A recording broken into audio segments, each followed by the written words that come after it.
올해 우리 교회의 표어는 성경적 믿음, 복음적 교회로 정해서 어떻게 해서라도 하나님의 말씀을 좀 더 읽고 또 어떻게 해서라도 복음적인 그런 교회로 세워가기를 원하는 그런 갈망이 있습니다. 지금 우리 사순절 동안 시편을 매일 읽게 돼 있어요. 여러분들 다 그 교재를 가지시고 또 집중 속에 참여하시고 계시는 줄로 믿습니다. 매일 읽으시고 계시죠? 시원치 않네. 다시 한번 묻겠습니다. 매일 읽으시고 계시죠? 열심히 읽으셔서 이런 기회 지금 시작을 해보세요. 저는 이제 벌써 36장까지 갔는데 이미 베린범 틀렸습니다 하지 마시고 지금부터라도 시작을 하셔서 한두 장 읽는 거 뭐 한 5분 10분이면 읽겠더라고요. 읽을 때 집중해서 읽으면요, 그 구절 속에 한 구절이 어떤 때는 꽝 하고 내 마음을 부칠 때가 있어요. 말씀은 살아 있기 때문에 내게 필요한 말씀을 그날 그 순간에 주시는 줄로 믿습니다. 읽어가시면서 은혜 받으시고 예배 끝난 다음에 또 집중 속에 참여하셔서 같이 문제도 풀고 또 은혜를 나누실 때에 거룩한 습관, 하나님의 말씀이 내 삶 속에 자리 잡는 거룩한 습관이 만들어지게 될 것이라고 믿습니다. 이렇게 말씀, 하나님의 말씀, 성경적인 믿음을 갖고 또 이제 복음적인 그런 교회로 세워가는데, 복음이라는 게 뭐예요? 은혜의 소식에 감사합니다. 좋은 소식. 그래서 복음을 믿고 사는 사람들은 늘 감사하게 돼 있어요. 그래서 이 복음적 교회가 된다고 하는 게 뭐냐? 우리 성도님들 마음속에 감사로 충만해서 예배 드릴 때마다 그 감격과 감사로 하나님께 올려드리는 그 감격스러운 예배가 있는 교회, 바로 복음적 교회인 줄로 믿습니다. 하나님의 말씀을 붙들고 사는 사람은 감사하지 않을 수가 없게 되고 그 예배가 살아있는 예배가 되지 않을 수가 없는 줄로 믿습니다. 오늘도 드려지는 이 예배가 감격의 예배가 되고 있는 줄로 믿습니다. 오늘은 이제 은혜라는 단어에 대해서 여러분들과 좀 더 나누기를 원합니다. 하도 많이 들어왔기 때문에 당연한 거 뭐 이렇게 생각할 줄 모르지만 다시 한번 제가 말씀 자주 드립니다만은 믿음은 과거형이 아니라 현재, 은혜도 과거가 아니라 현재. 다시금 그 말씀을 통해서 깨닫게 되고 다시 한번 그 말씀을 또 묵상하고 확인하고 경험하면서 지금 다시 한번 깨닫는, 이것이 바로 우리의 믿음의 여정이라면 은혜에 대해서도 다시 한번 이 시간에 생각하고 또 고백하고 감사하고 결단하는 시간이 될 줄로 믿습니다. 이 은혜라는 단어를 사전적으로 찾아보면 남에게 받은 고마운 혜택 이렇게 쓰여져 있어요. 우리 한국말 다른 표현으로 은혜라는 표현이 뭐가 있을까? 신세 졌다 뭐 그런 것이 아닐까? 근데 신세 진다고 했을 때는 약간 부정적인 게 들어가요. 뭐 그러니까 빚을 졌다든가 뭐 좀 폐를 끼쳤다든가 그런 의미가 들어가죠. 근데 은혜라고 하는 단어를 그러면 서전적인 것하고 영적인 걸 좀 섞어서 표현해 본다면 하나님의 과분한 호의, 하나님에서 받은 과분한 혜택이라고도 표현할 수가 있겠죠. 영어로 grace라고 합니다. 어떤 분이 이제 Grace를 풀어서 이렇게 표현을 하더라고요. God's riches at Christ's expense에서 예수님께서 값을 치러 주심으로 말미암아 우리에게 생긴 풍성함, 하나님의 그 풍성함이라고 이렇게 표현하기도 합니다. 오늘 본문에서 이 은혜에 대한 설명을 8절에서 이렇게 하고 있어요. 너희는 그 은혜에 의하여 믿음으로 말미암아 구원을 받았으니 이것은 너에게서 난 것이 아니요 하나님의 선물이라 말씀하셨어요. 이 구절을 통해서 은혜를 정의한다면 바로 하나님의 선물이다 그렇게 말할 수가 있습니다. 선물은 그 사람이 잘해서 주는 게 아니지요. 그냥 사랑스러워서 주는 게 선물이에요. 그래서 하나님의 선물, 하나님이 거저 주신 것, 이게 은혜라는 그런 말 속에 있는 의미입니다. 성경의 원어로 들어가 보면은 그 고대 그리스어죠. 은혜라는 단어가 카리스라는 단어를 쓰고 있어요. 선물이라는 뜻이죠. 또 비슷한 의미의 카리스마라는 또 단어가 나와요. 성경에도 우리가 카리스마 있는 사람이야 뭐 이렇게 얘기하는데 이것도 하나의 선물이지만 특별한 선물이라고 할 수 있겠습니다. 특별한 사람에게 특별한 것을 주는 어떤, 그래서 성경에는 은사라고 번역이 되어 있어요. 카리스는 은혜, 카리스마는 은사. 은혜라고 하는 것은 보편적인 선물이라고 한다면 카리스마라고 하는 것은 개인에게 주어진 특별한 성령의 은사, 뭐 방언, 또 치유, 뭐 여러 가지 그러한 은사들이 성경에 나와 있잖아요. 이 grace라고 하는 이 은혜라는 단어가 라틴어로 gratia라는 단어가에서 나온 것인데, 기쁨, 감사, 호의라는 의미죠. 그래서 이 어근을 가지고 이 라틴어를 가지고 만들어진 이 grace하고 비슷한 단어들이 grateful, 고맙다라는 형용사죠. gratify라고 하는 그 기쁘게 한다라는 뜻이고, 그다음에 팁을 의미하는 gratuitory라고 하는 단어도 우리가 알고 있습니다. 이렇게 은혜라고 하는 것은 감사하도록 만드는, 하나님께서 주신 귀한 선물이라고 하는 것. 그래서 은혜를 깨닫고 사는 사람들은 응답을 감사로 하게 되는, 그것이 바로 은혜의 삶이라고 할 수가 있습니다. 근데 은혜에 대한 내용에 대해서 오늘 말씀을 함께 나누기를 원하는데, 크게로는 두 개로 나눌 수 있어요. 일반적인 은혜와 특별한 은혜가 있다. 일반적인 은혜라고 하는 것은 믿든 안 믿든 모든 사람들에게 주어진 은혜라고 할 수 있고, 특별 은혜라고 하는 것은 예수 믿는 사람들에게 믿음을 통해서, 통로를 통해서 받는 은혜라고 할 수가 있어요. 그래서 일반 은혜라고 하는 것은 결국 만물, 하나님의 창조의 선물이라고 말할 수가 있습니다. 창세기 1장 1절에 태초에 하나님께서 천지를 창조하시느니라 이렇게 시작이 되는데, 저는 1절 창세기 1장 1절 말씀도 복음이라는 깨달음을 갖게 돼요. 하나님이 온 세상을 창조해 주셨다는 것이 얼마나 큰 은혜예요. 은혜로 고백하시기를 축원합니다. 그러면 그 은혜를 고백할 때 만물을 바라보면서 그냥 저절로 하나님 감사합니다. 꽃 하나 봐도 감사합니다. 저 멀리 있는 산을 봐도 감사합니다. 아침에 올라오는 태양빛을 봐도 감사합니다. 숨을 들이키면서 감사합니다. 하나님이 주신 모든 자연 만물로 인해서 하나님 감사합니다, 이렇게 고백할 수 있는 거죠. 우리가 지금 살고 있는 필요한 모든 것들의 소스가 다 자연 아닙니까?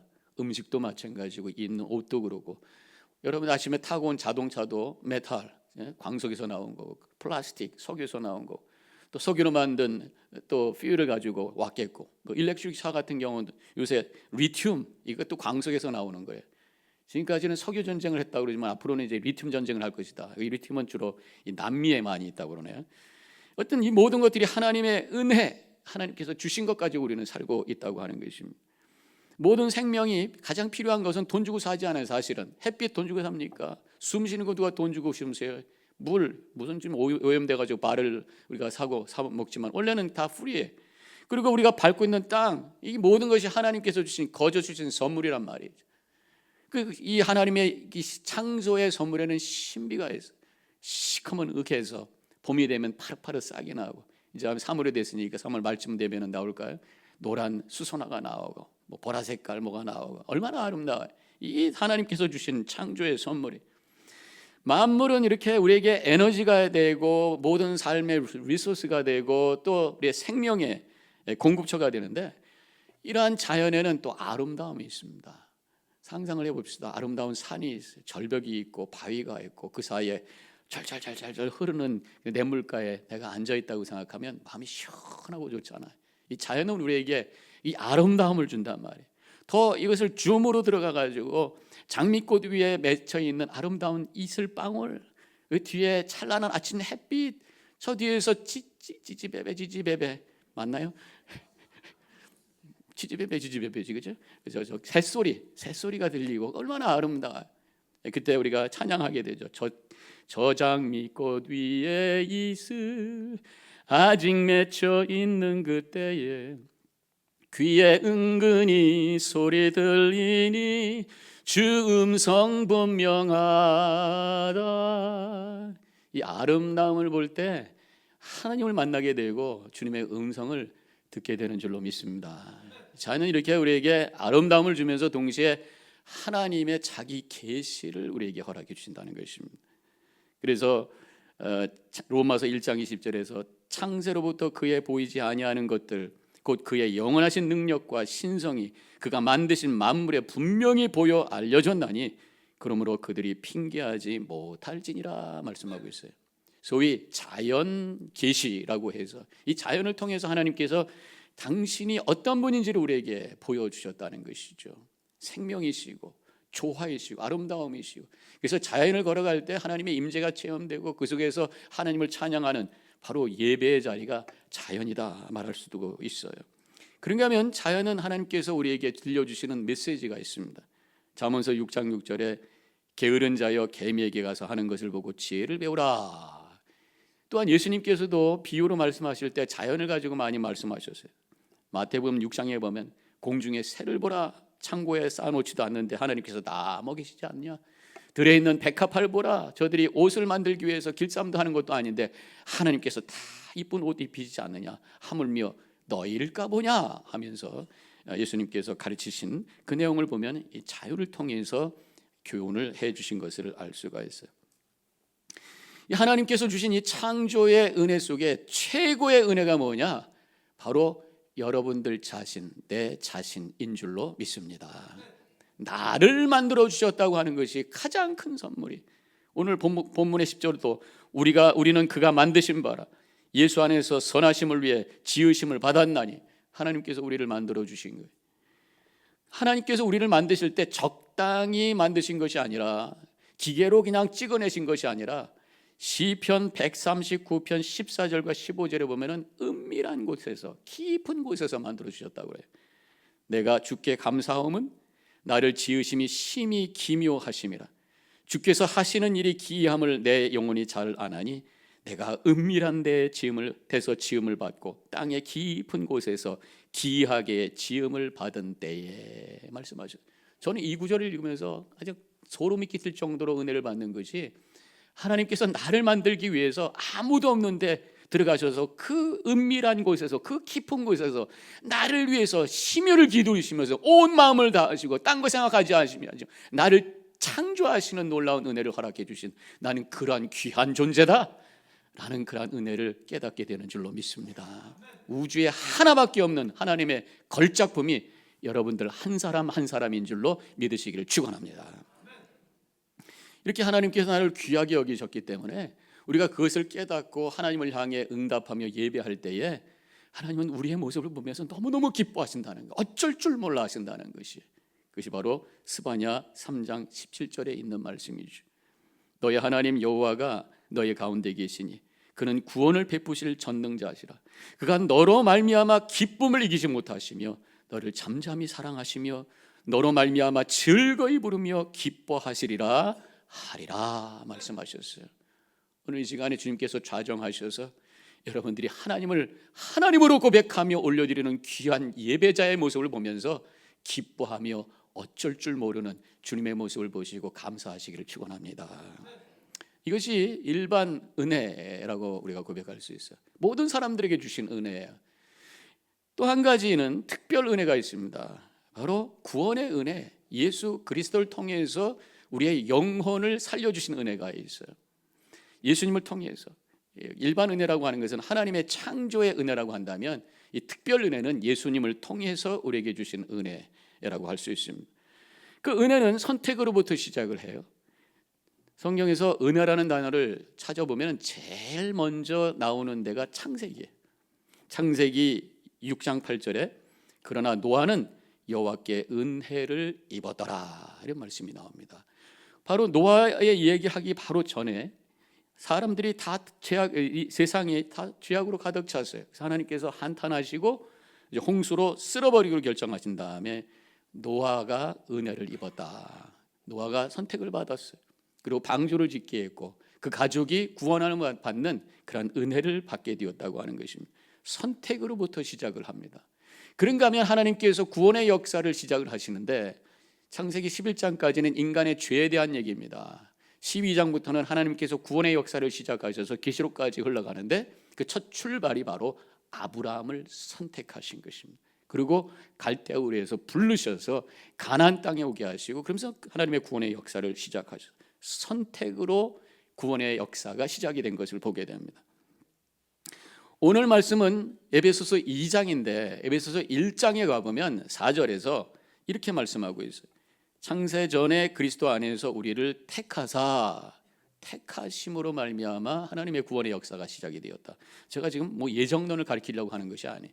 제가 택하셨다라고 하는 의미는 모든 이 구원의 이니시티브, 구원을 출발하시고 우리에게 은혜를 주시기를 원하셔서 계획하시고 시작하신 분이 바로 하나님이시라고 하는 것을 우리는 깨달아야 될 줄로 믿습니다. 내가 다 하려고 해서 주신 분이 아니라 하나님께서 이미 계획하시고 준비하시고 시작하셨다고 하는 것이 얼마나 감사한지.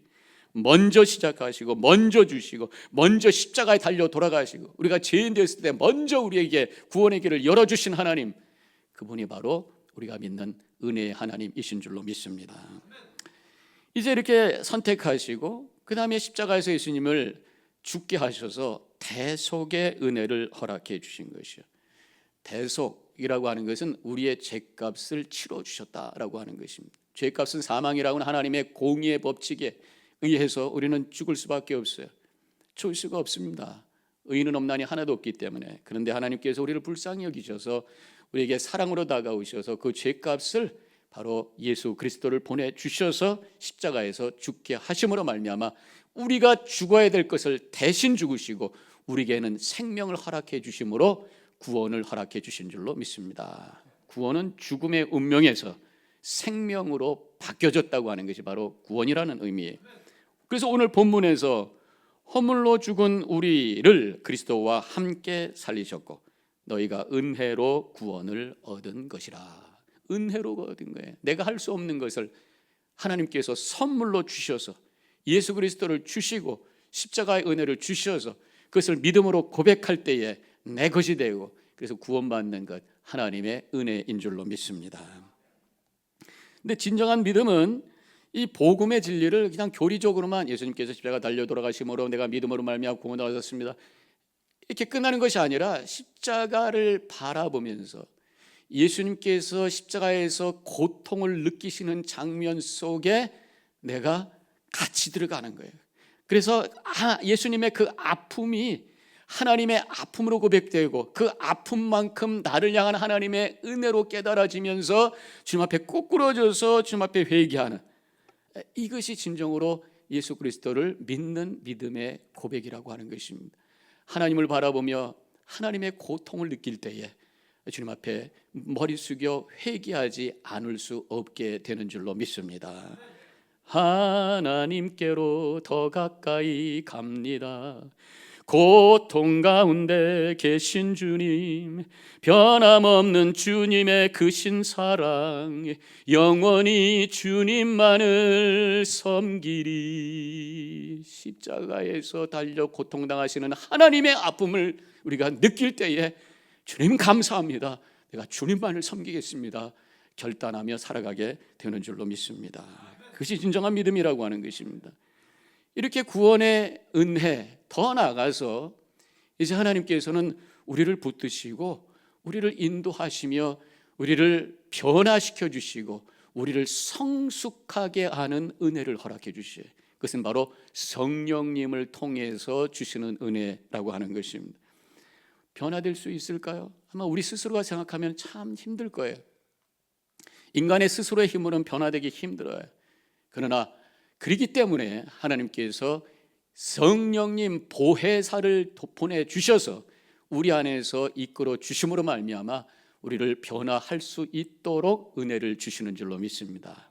성령님과 함께 한다면 나는 변화될 수 있습니다, 고백하시기를 축원합니다. 그러한 역사가 바로 하나님의 은혜라고 하는 것이, 요한복음 14장 16절에 내가 아버지께 구하겠으니 그가 또 다른 보혜사를 너희에게 주사 영원토록 너희와 함께 있게 하리니 그랬습니다. 보혜사, the helper, 나를 도와주시는 분이 우리와 함께 하기에 나는 못하지만 주님께서 주시는 능력, 성령의 도우심으로 내가 변화될 수 있습니다, 고백하면서 나갈 때에 놀라운 역사가 일어나게 되고 내 삶 속에 변화와 성숙의 역사가 일어나게 되는 줄로 믿습니다. 그러면 성령께서 우리를 어떻게 변화시키는가, 그것까지 제가 말씀드린 다음에 오늘 말씀 마치려고 그래요. 성령은 우리의 죄를 느끼고 회개하게 하시는 분이다, 이렇게 고백할 수 있습니다. 요한복음 16장 8절, 그가 와서, 성령 얘기입니다, 그가 와서 죄에 대하여 의에 대하여 심판에 대하여 세상을 책망하시리라. 성령께서는 책망하셔. 하나님께서는 은혜 주셨는데 성령께서는 내 안에서 죄를 책망하셔. 그 말씀은 무슨 말씀이에요?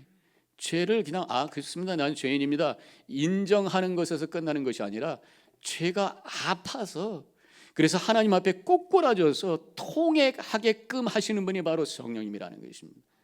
모든 사람들이 인간이 죄인이다 인정은 합니다. 맞아요. 뭐 인간이 완벽합니까? 다 그렇죠. 그런데 문제는 그냥 인정만 해. 그러면서 그렇게 사는 거죠. So what? 이게 사람들의 현실이란 말이에요.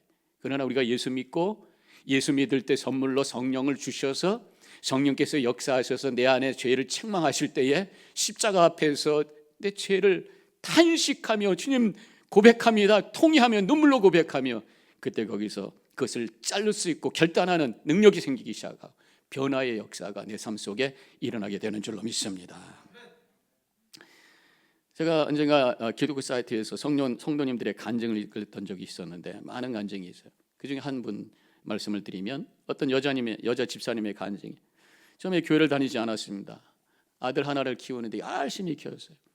중학교가 끝나면서 고등학교를 가야 되는데 아마 선택을 할 수가 있는가 보죠. 그래서 자모회에서 매산고등학교에 선생님들이 오셔서 홍보한다고 그러길래 가서 앉아있게 됐다는 것입니다. 그 학교는 미션 스쿨이에요. 근데 그분들이 프레젠테이션 하기 전에 나와서 선생님들이 남성 사중창을 한 거예요. 너무 잘하신 것 같아. 이분이 그분 너무 그냥 감동이 돼가지고 저런 선생님이 계시다면 우리 아들 보내도 좋겠다 이런 생각이 들어가지고 그 학교를 보내게 됐어요.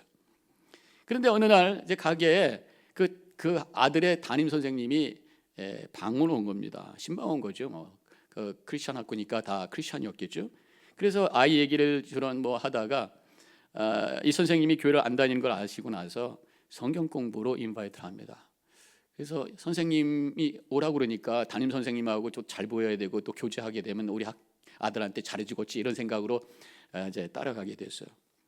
그래서 성경 공부를 하는데 1주, 2주, 3주쯤 됐는데 어떤 말씀이 탁 와닿으면서 감동이 뚝 되는 거예요. 그러던 중에 몇 주 계속 공부가 하게 되고 마지막 주말 수련회를 간다고 해서 2박 3일 수련회를 간다고 하는데 이제 아들을 위해서 기도하고 싶은 마음이 생긴 거예요.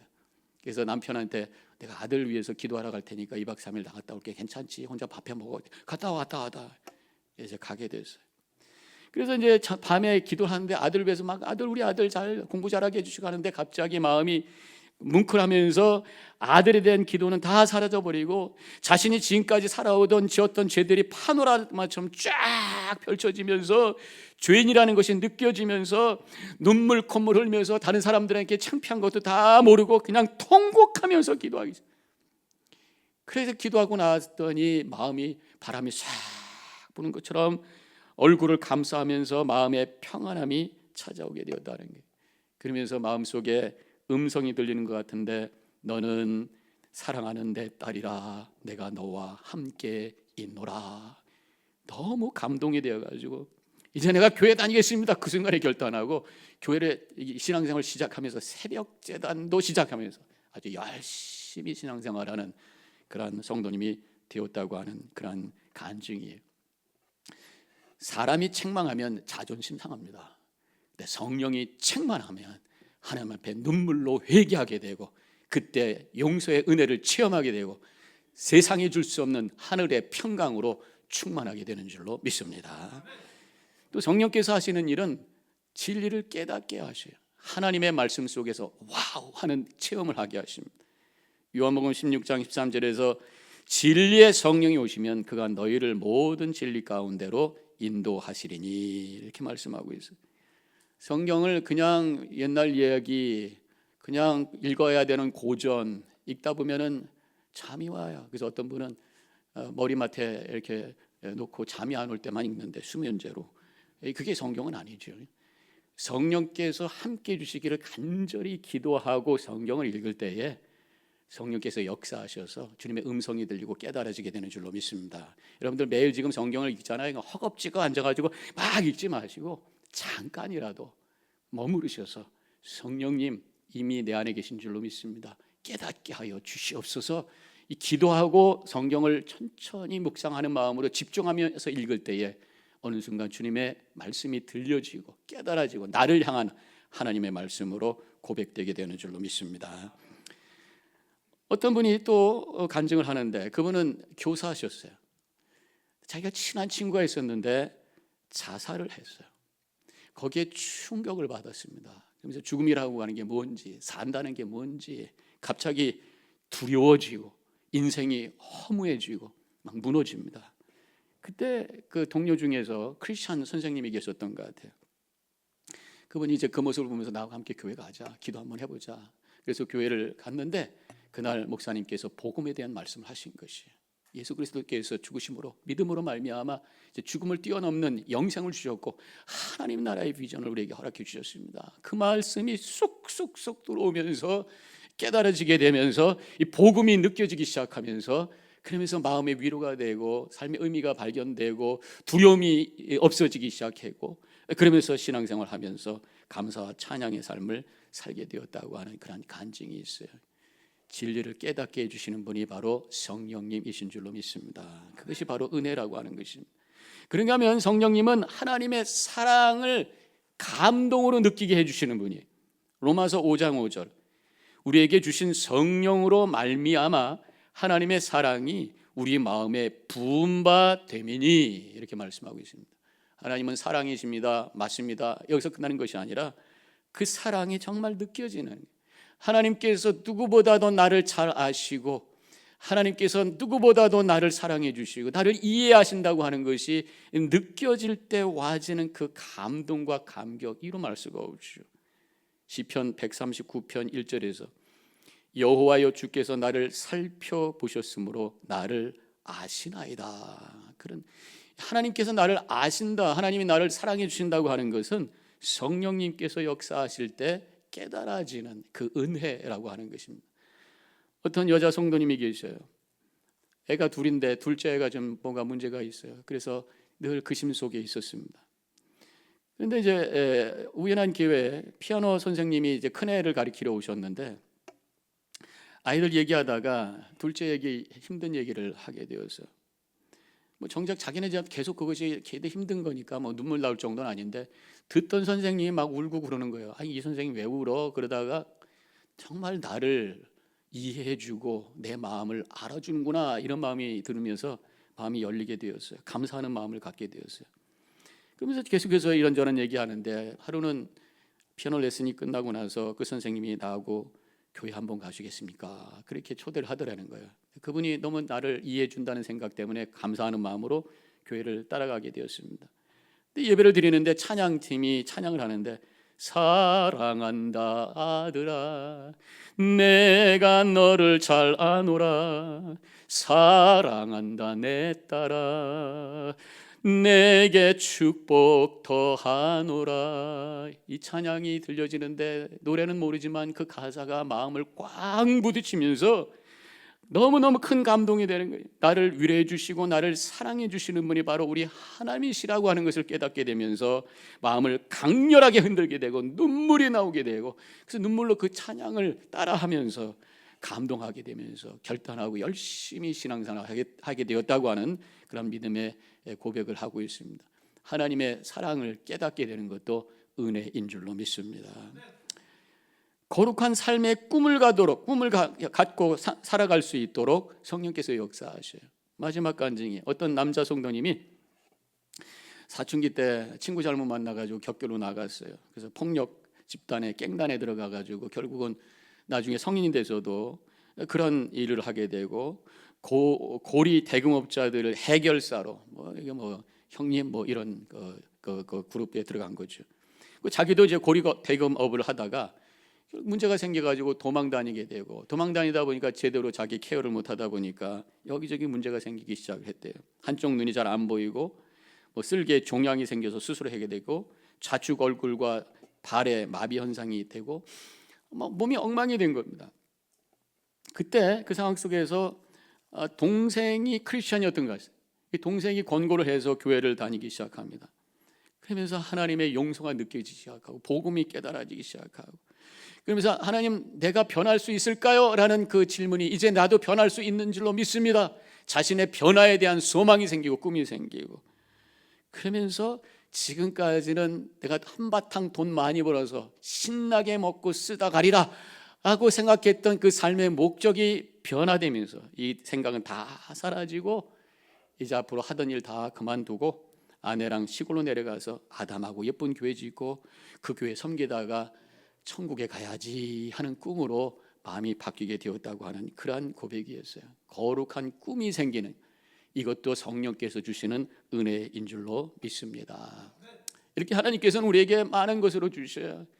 만물로, 창조물로, 우리 자신으로, 무엇보다도 예수 그리스도를 통해서 복음으로, 성령님을 통해서 감동으로 깨닫게 하시고 우리를 변화시키는 놀라운 은혜로 하나님께서 역사하시는 줄로 믿습니다. 성부, 성자, 성령, 이 삼위일체 하나님께서 입체적으로 우리에게 다가오시는 그 은혜를 경험하면서 지금부터 시작되는 천국을 경험하시고 그 은혜에 응답하시면서 주님의 뜻을 이루어가는 우리 모든 성도님들이 되어주시기를 주님의 이름으로 간절히 축원합니다. 기도하겠습니다.